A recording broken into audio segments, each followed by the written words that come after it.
देखिए दोस्तों, कुछ सेंटेंस इतने मिलते जुलते रहते हैं कि उनमें अंतर कर पाना हमें मुश्किल होता है। जैसे ये 2-3 सेंटेंस देखिए, वह खेल रहा है। दूसरा है वह खेलता रहता है। और तीसरा है वह खेलता रहा है। अब थोड़ा सा कंफ्यूजिंग सा लगता है, लेकिन इन तीनों वाक्यों को अपन देखें। पहला वाक्य प्रेजेंट कंटिन्यूअस टेंस का है, मैं पहले बता चुका हूँ। रहा के साथ है लगा है, मतलब वो कंटिन्यूअस टेंस है। और है लगा हुआ है तो प्रेजेंट कंटिन्यूअस हो गया। वह खेलता रहता है, ये सिंपल प्रेजेंट है। ता के बाद है हो, ता के बाद हूँ हो, ता के बाद हो, तो ये सिंपल प्रेजेंट होता है। और अगला वाक्य है वह खेलता रहा है। इसको देखें, खेलता रहा है मतलब इसमें समय जुड़ गया, मतलब पहले से खेलना शुरू करके अभी भी खेल रहा है। तो जिसमें समय जुड़ जाता है वो प्रेजेंट परफेक्ट कंटिन्यूअस टेंस होता है। तो ये तीनों वाक्य एक प्रेजेंट कंटिन्यूअस का है, एक सिंपल प्रेजेंट टेंस का है, और तीसरा वाक्य प्रेजेंट परफेक्ट कंटिन्यूअस टेंस का है। इसमें आप देखें, प्रेजेंट कंटिन्यूअस हम पढ़ चुके हैं।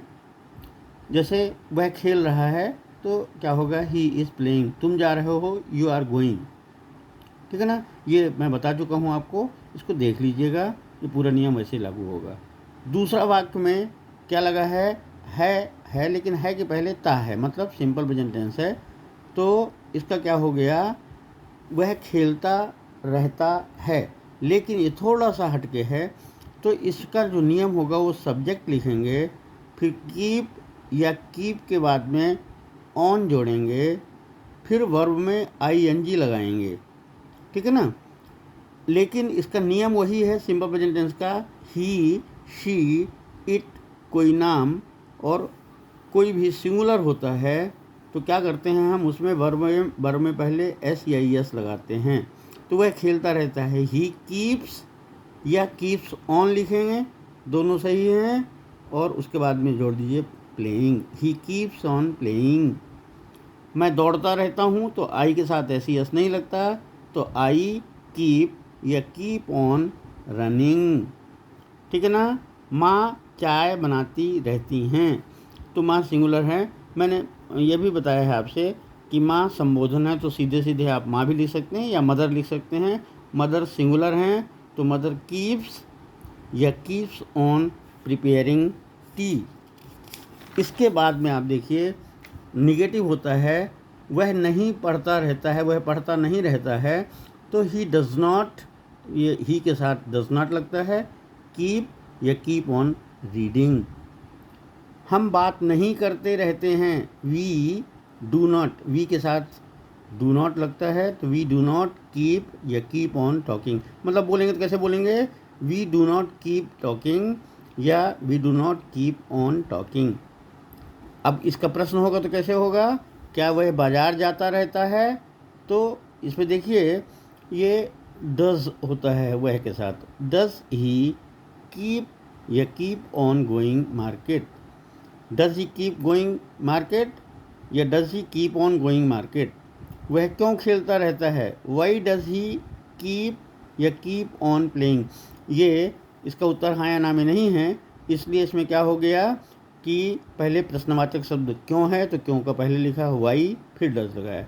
तुम उसे क्यों बुलाते रहते हो, वाई डू यू, तुम हो तो डू लगता है, वाई डू यू कीप या कीप ऑन कॉलिंग हिम या हर।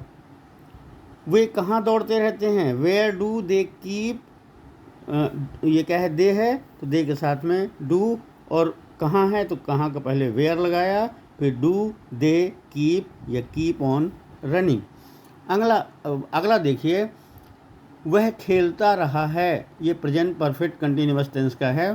तो इसका नियम होता है कि सब्जेक्ट के बाद में हैज़ बीन या हैव बीन लगाते हैं, फिर प्लेइंग लिखते हैं, आईएनजी लगाते हैं। तो इसमें क्योंकि समय नहीं जुड़ा है, इसलिए इसमें सिंस या फॉर लगाने की आवश्यकता नहीं है। हम पढ़ते रहे हैं, वी हैव बीन प्लेइंग। वह खेलता रहा है, ही के साथ हैज़ बीन।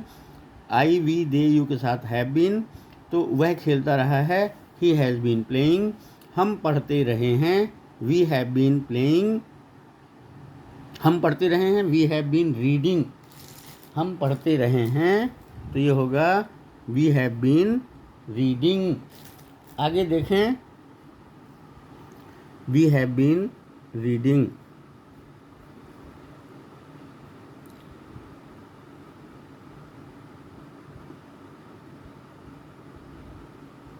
ठीक है, तुम लिखते रहे हो, यू हैव बीन राइटिंग। अब निगेटिव हो जाए तो क्या होगा, हैज़ और बीन के बीच में नॉट जुड़ता है। वह स्कूल नहीं जाता रहा है, he has not been going to school. क्या तुम केवल खाते रहे हो, have you only been eating.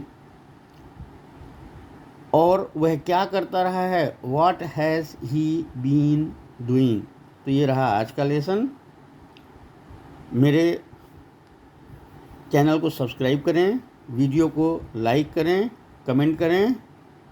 मिलते हैं आपसे अगले वीडियो में, तब तक के लिए धन्यवाद। Good night.